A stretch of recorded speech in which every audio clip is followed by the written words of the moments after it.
wanna be the greatest. Everybody on the fake shit. I look around and feel like everybody is the fakest. I make this every day and I'm impatient, hoping one day I blow up from the basement. Statement, the top is so vacant, I don't even... Hey y'all, how we doing? Welcome to episode 61 of the Fourth Down Forum podcast. Now, what are we going to be covering today? Well, as y'all can tell by my 2 championship belts I'm holding right here, as well as the t-shirt, peep it, I know, right? It's new. It's like, oh, you're not rocking the OTC or the CM Punk one? Or the Mania one? No, we got some new WWE shirts in the rotation. So, big gold, undisputed. Obviously, this is your WrestleMania 41's prediction episode. And we're going to put that off to the side because I'm not going to sit here and hold both titles. They're heavy, so... but I got the layout right here for y'all. We're going to go off here, and then I'm going to be giving y'all what I think is going to happen and my prediction as to who should win each match for WrestleMania 41. So WrestleMania 41 is emanating from Las Vegas, if I'm not mistaken. Yeah, Las Vegas. And it's going to be on April 19th and April 20th. Now, 20th? It's everybody's favorite holiday, right? You know. No, I'm playing. It's Easter. Which, it's very weird to me that they're doing a Mania on Easter Sunday. But I'll be watching. You know, I'll celebrate Easter during the day with my family and then watch during the night. Day before that, April 19th, is night 1. I do not have the list in order, so this is just going to be the match card so far and what I think is going to happen. So let's get into it. First off, we have Jey Uso versus Gunther for the World Heavyweight Championship, the modern one, not big gold right here. But who do I think is going to win this match? So before I get into that, let's get into how we got here in the first place. So Jey Uso won the 2025 Men's Royal Rumble match. Cool. I've personally been enjoying the build-up, the storyline. It was lackluster for a minute, but then Gunther comes out, and during the overseas tour, they have a tag match. Not Gunther, but the Usos and somebody else have a tag match. It might have been Gunther, I don't remember. Jimmy Uso is the mystery tag partner. I believe in that same episode, if not a week later, Gunther absolutely wrecks Jimmy Uso. So, now we got crash out right-hand man Jey Uso mixed with main event, yeet Jey Uso. Who do I think should win this match and why? Now, Gunther, not a bad World Heavyweight Champion in any means, but his reign has been lackluster compared to his Intercontinental reign. You remember when he had the IC title last year's Mania? Yeah, that was spectacular. Jey Uso is very over with the fans. He won the Rumble. Obviously, Triple H and them trust him. I believe Jey Uso is going to be walking out of WrestleMania 41, your new World Heavyweight Champion. So, we go from the Men's Royal Rumble match winner to the Women's Royal Rumble winner. Charlotte Flair won this year's Women's Royal Rumble, which should surprise absolutely nobody. She was out for a while. She came back. So now we're getting a match between Charlotte Flair and Tiffany Stratton for the WWE Women's title.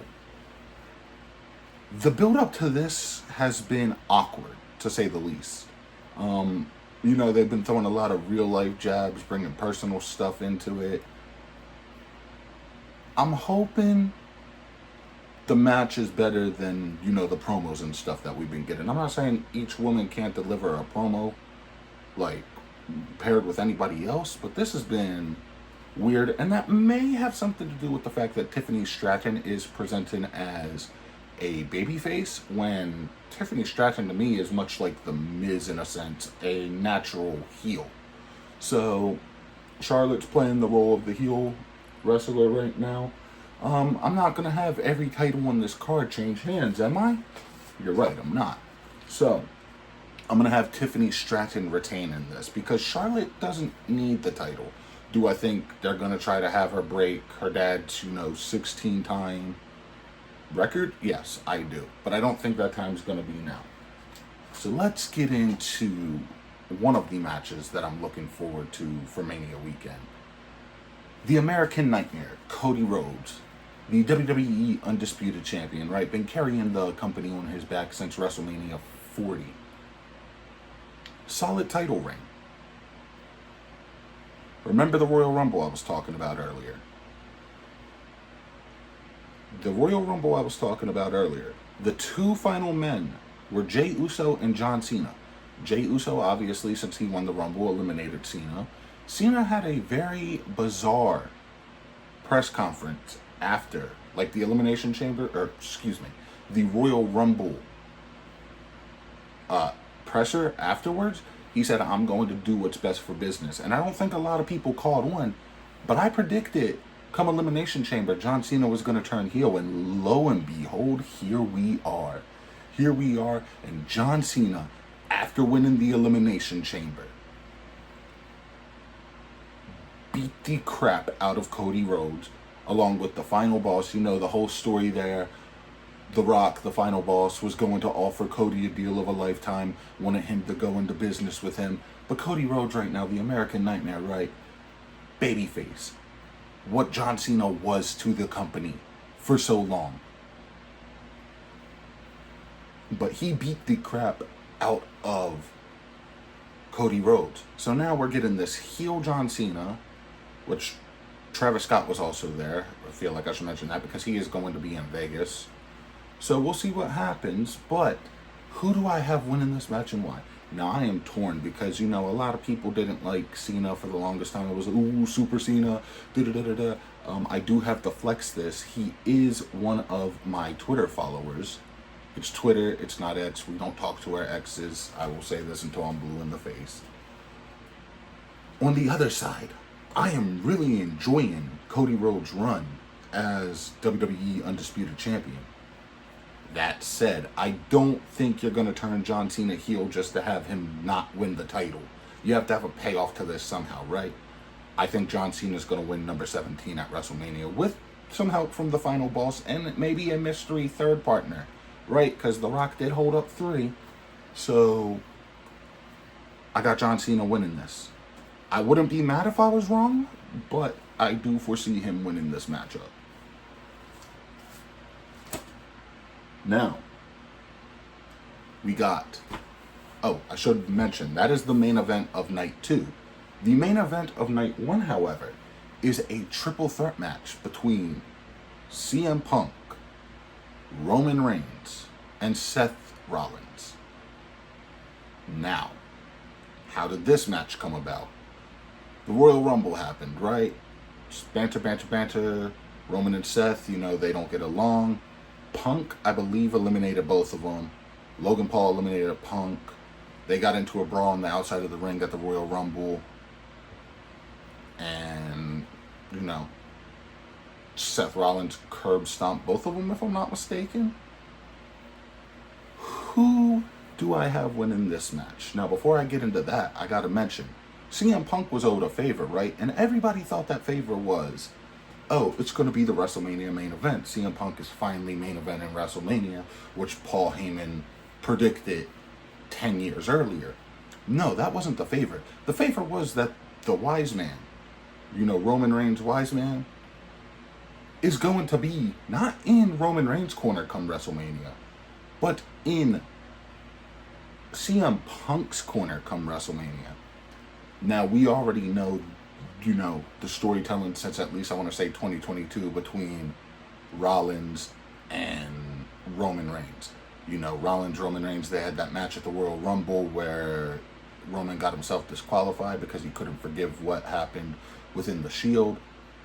Last year, Seth helped Cody Rhodes win the title, coming out in the Shield tactical gear, you know, playing mind games, things of that nature.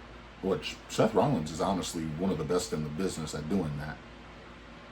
Now, I like all 3 wrestlers in this matchup, but I also like giving bold takes. I think neither CM Punk or Roman Reigns is walking out with a Paul Heyman, because I believe the newest Paul Heyman guy is going to be Seth Rollins. I believe he's going to, you know, He's been past couple weeks. Oh, now you owe me a favor, and people are like, well, that doesn't make any sense. If you know anything about Paul Heyman, you know he has some pull. He has some leverage. You think like storyline. How did CM Punk get the main event? That was Heyman. How did, Roman get all these things when he was the champ? When he wasn't the champ, he got the Ula follow back.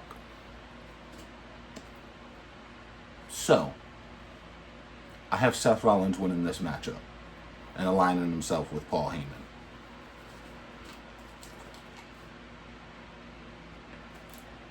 Now, we got another triple threat match, which is the Women's World Title. So, Bianca Belair won the other Elimination Chamber, right? We know this. However, Rhea Ripley won the Women's World Title on the Raw premiere on Netflix. She would happen to lose it sometime later, I want to say a couple weeks later, to Io Sky, because Bianca Belair came, paid attention to that match, was like, Bianca and Rhea got into it on the outside. Io Sky took advantage of that, became the new Women's World Champion. A lot of people, Rhea and Bianca included, have been overlooking Io Sky in this build-up. Rhea Ripley, and I might get, some heat for this, but Rhea Ripley is one of, if not my favorite female wrestler right now. She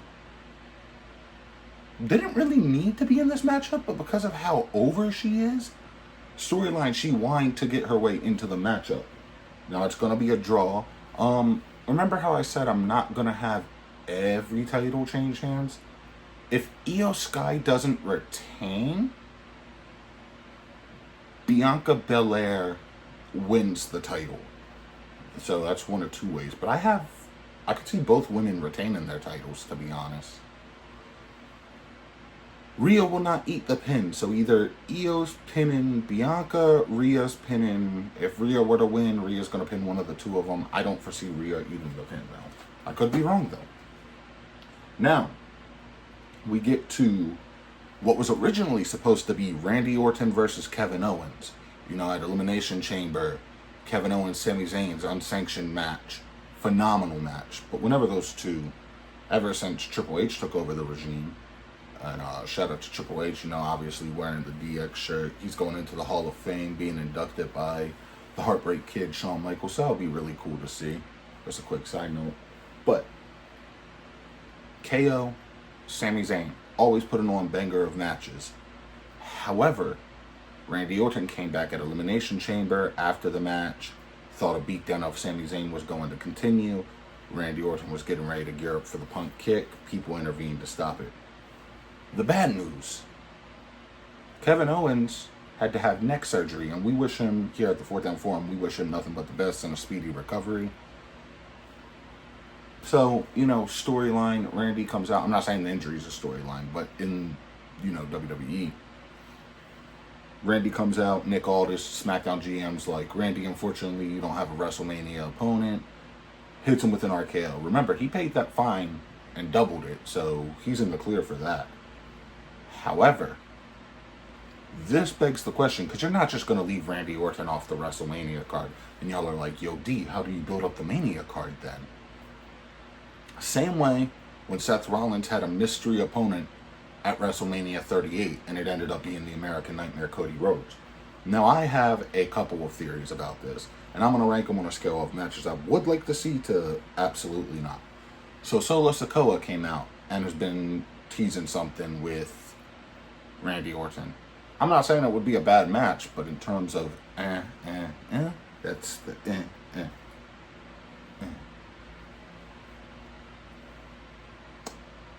There are rumors speculating that Malachi Black / y'all may know him as Aleister Black if you don't keep up with AEW programming, may be returning to the WWE. You could have him do a similar, thing they did at WrestleMania 38. Randy's in the ring. I demand a match. I'm gonna crash out. 09 Randy levels. Out comes Malachi / Aleister Black. Or the match that everybody personally would like to see, Randy Orton versus Nick Aldis, the SmackDown GM, because he got that RKO from Randy, and he feels like Randy Orton doesn't respect him. Randy's been on record and said, I do respect you, but you can't expect me, not having a match to not have these type of reactions. I feel like unless it's Aleister Malachi Black, if Solo Sikoa or Nick Aldis go against Randy, Randy wins that match. But we'll see how this plays out.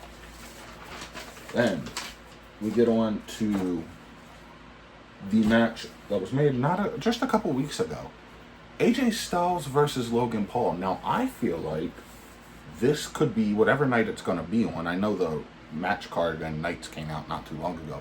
But like I said, I didn't have them in order when I wrote this, so I do apologize for that. But this could be potential match of the night or match of the whole pay-per-view. Like, say what you want about Logan Paul as a person. Logan Paul can wrestle. Like, I'm going to put that out there right now. And yeah, people like to crap on him for things he did when he was younger, but everybody makes mistakes when they are younger. People are supposed to grow, evolve, things of that nature. Now, I'm torn on this, though, because originally I had AJ Styles slated to win this. But does AJ Styles really need the win, or would he put Logan Paul over? I feel like, in a sense, you could just put Logan Paul over. So I am going to change my original prediction of AJ Styles winning this match to Logan Paul winning this match. Now, personally, the feud I've been the most invested in, where everybody was like, oh, nobody wants to see this feud, da-da-da-da-da, you've had some naysayers, things of that nature. Damian Priest versus Drew McIntyre. That is long-term storytelling at its best. Because remember, last year's Mania was Seth Rollins versus Drew McIntyre for the World Heavyweight Championship. Who ended up cashing in after Drew McIntyre won said title? But none other than Damian Priest. Then you get to the Elimination Chamber. Who was the one to eliminate Drew McIntyre? Damian Priest. Now, technically Drew did win last year at Mania, as did Damian Priest, because he cashed in. I think this feud has been phenomenal. I've enjoyed it. I have Drew McIntyre winning, though. I think out of the two of them, Drew McIntyre needs to win more. Damian will be okay if he takes a loss. And yeah. Naomi versus Jade Cargill. Which, let me just say, I love the fact that there are multiple women's matches on the card this year at Mania. I don't remember off the top of my head how many there were last year at Mania. But, personally, we love to see women's representation across the WWE and in the WWE. Not to say that it's not there, but y'all know what I mean. So, Elimination Chamber happened. We know Bianca Belair ended up winning it. Before that happened, before the matchup could even get underway, Naomi was in that matchup too, right? And the three of them used to be running mates, best of friends, yada, yada, yada. I could have sworn, and I would have put my money on Bianca Belair being Jade Cargill's attacker. But they swerved us, and Naomi was revealed to be the attacker. Jade Cargill came back. We thought she was going to whip Liv Morgan's, ass, things of that nature. Liv's like, no. She was like, I think Jade Cargill masked something along the lines like, I know it wasn't you. And then just laid into Naomi. Who do I have winning this match, though? That's the question, ain't it? I think you probably want to build Jade Cargill up as a single star, right? She's been running with Naomi, Bianca Belair. I have Jade Cargill winning this match. Last year they were in a 6-man or 6-women tag match. Not much more to say on that. Now, we have Jacob Fatu versus LA Knight for the United States title. I'm personally a big LA Knight fan. Love the way he talks on the mic. Decent in-ring skills. Jacob Fatu, though, that man is big. And that man should not be able to do half the stuff that he does at his size. That said, there's a little inside joke for one of, my manager. The Canadian Penguin is going to win this match. No, the Samoan Werewolf, Jacob Fatu, should, and I am predicting him to win this match and become the new United States champion. Then we get into the other mid-card title, the Intercontinental title. This is a match where, regardless of who wins, there is no wrong answer. You can put the title, so it's a match between Penta, Braun Breaker, Dirty Dominic Mysterio, and Finn Balor. There's 2 members of the Judgment Day right there, right? I think New Judgment Day needs to come to an end. I'll just put that out there. I think it's ran its course. Judgment Day 2, Electric Boogaloo, I'm just not feeling it. So the question is, does Dom turn on Finn or does Finn turn on Dom? I've seen rumors circulating that Finn is in for a big push here soon. I don't know how true that is. Dom should be in a big push.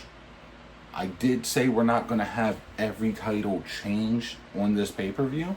So as much as I would love to be like, yeah, I got Penta winning it, which I think I originally was going to go that way, I have Braun Breaker retaining the title and remaining the Intercontinental Champion. Shout out Braun Breaker, former Raven. So, yeah. Then we get into the women's tag title match. Bayley and Lyra Valkyria won the qualifying match, or the tournament, to face Liv Morgan and Raquel Rodriguez for the women's tag titles.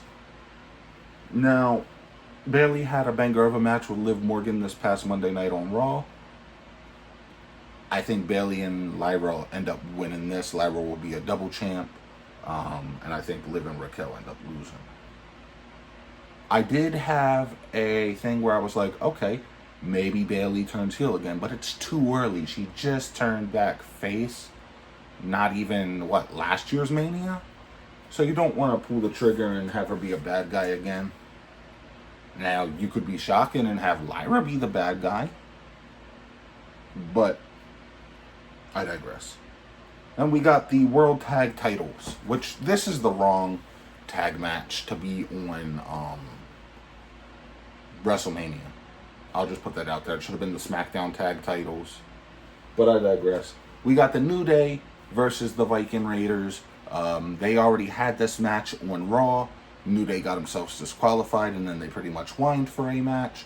Now, the only way this pays off, and you know WrestleMania is all about big moments, swerves, things of that nature. The only way this pays off is if Big E returns. And does Big E return and lay into the New Day? Or does he see the ways of Kofi and Xavier and align himself with this heel New Day? I have the New Day winning and becoming the new world tag champions, by the way. Then we have Rey Mysterio versus El Grande Americano, which we all know it's Chad Gable under the mask, right? Right. We have to know that it's Chad Gable. But the funniest thing would be if Rey wins this match, unmask him, and then it turns out not to be Chad Gable and they have somebody else presenting as him. I have Rey Mysterio winning this match. So I will leave y'all with this. This has been my official WrestleMania 41 predictions. These are the matches as of the time of this recording. This is going to be a 2-parter question. 1, what is your favorite ever WrestleMania stage, set? Personally, for me, it was the one they did in Florida for WrestleMania 33, where it mimicked the Universal Studios logo. That was pretty cool to see. And what is y'all's favorite WrestleMania match of all time? If y'all are not new to the channel, you personally know mine is WrestleMania 25, Heartbreak Kid Shawn Michaels versus The Undertaker, instant 5-star classic, I don't care what anybody says. Things coming up on the channel. We're kind of on a time crunch right now, so I don't know if I'll be able to get an NBA playoff episode out, but if not, if I can, Waiting for my day when I'm playing sold out shows for 1,000 faces.